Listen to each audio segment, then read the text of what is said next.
овој амандман се предлагавме да се санира тунелот Тисовец, кој што е главна артерија на водостопанство Тиквиш. Низ овој тунел поминува водата која што служи за наводнување на 5 општини во овој регион, и тоа Кавадарци, Неготино, Росоман, Градско и Демир Капија.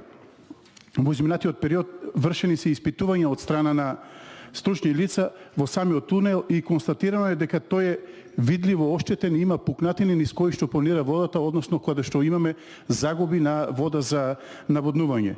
Доколку не се изврши санација на овие оштетувања на тунелот, не само што загубите на овие количини на вода за наводнување што ќе бидат поголеми, туку можно е да дојде до ситуација на хаварија, каде што во сред земјоделско-поливна сезона можеме да се најдеме во ситуација да немаме вода за наводнување за некаден околу 10.000 хектари на териториите на овие 5 општини. Затоа замолувам на представниците од комисијата да имаат разбирање и од власта да го изгласаме овој амандман со што ќе му помогнеме видно на ова предпријатие кое што е во тешка финансиска состојба. Благодарам.